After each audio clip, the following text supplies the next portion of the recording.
Hi, and welcome back. I'm Sofia.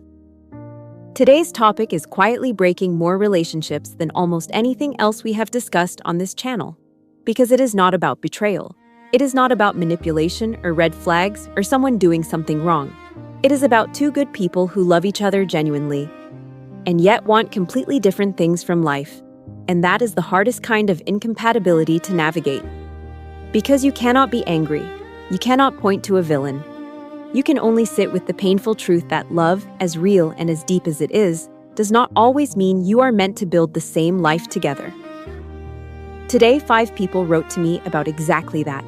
There are no easy answers in this episode, but there is honesty. And sometimes that is the most important thing we can offer each other. Let's get into it.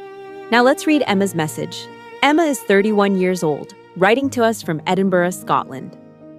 Sofia, I want children more than anything. My partner of 4 years has told me he never wants kids. I thought he would change his mind, but he hasn't. I love him deeply, but I also know what I want for my life. How do I choose?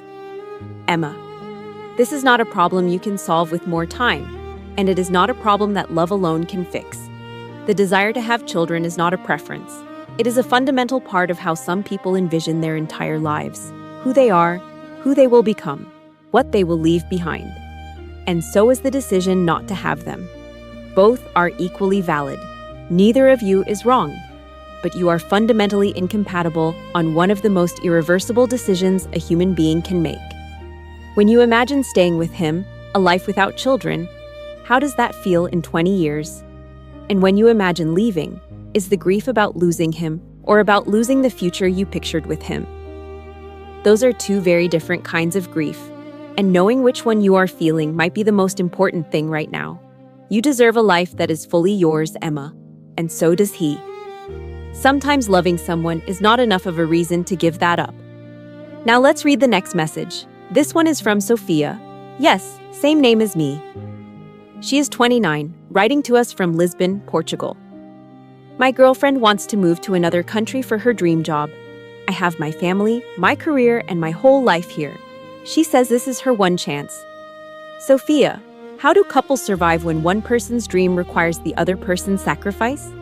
Sofia, I want you to sit with the word sacrifice. Because there is a difference between sacrifice and compromise. Compromise is when both people give something and both gain something. Sacrifice is when one person gives everything and carries the loss alone. If you move, you sacrifice your family, your career, your roots. If she stays, she sacrifices her dream and her one chance. Neither of those is a compromise. They are both sacrifices. And that tells me this is not a problem with a clean solution. It has only a decision, and that decision belongs to both of you together. Can you build something genuinely yours in a new country? Not just support her life, but build your own alongside it? And can she honestly say she would not carry resentment if she stayed? Answer those questions honestly. The answer lives there. Now let's read Layla's message. Layla is 34, writing to us from Dubai, UAE. Sofia, I am deeply religious and my faith is the foundation of my life. My partner is an atheist and increasingly dismissive of my beliefs. We love each other, but I am starting to wonder if this fundamental difference will always be a wall between us. Layla, I want to separate two things in your message, because I think they are getting tangled together in a way that is making this harder to see clearly. The first is the difference in belief itself. Many couples navigate different faiths, with deep mutual respect and genuine curiosity. That difference alone does not have to be a wall.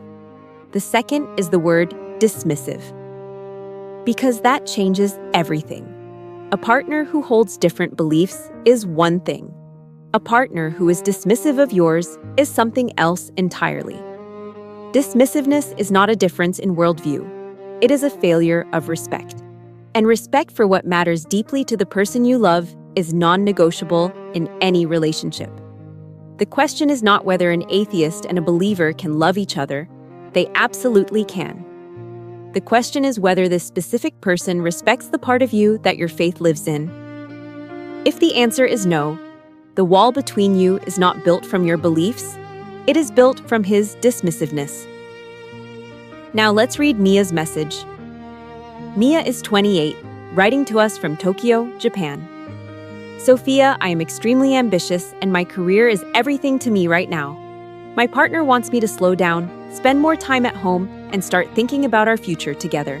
I feel torn between the life I am building and the relationship I don't want to lose. Mia, the torn feeling you are describing is not confusion. That is clarity that hurts.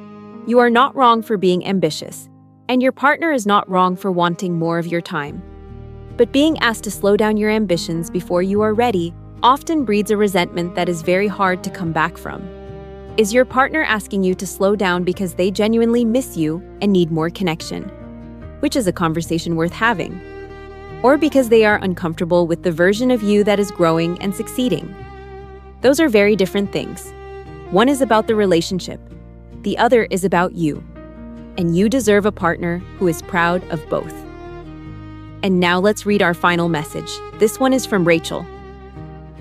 Rachel is 37 from Vienna, Austria. Sofia, we have been together for 6 years and I thought we wanted the same things. But recently my partner told me he never actually wanted the life we planned. The house, the children, the stability.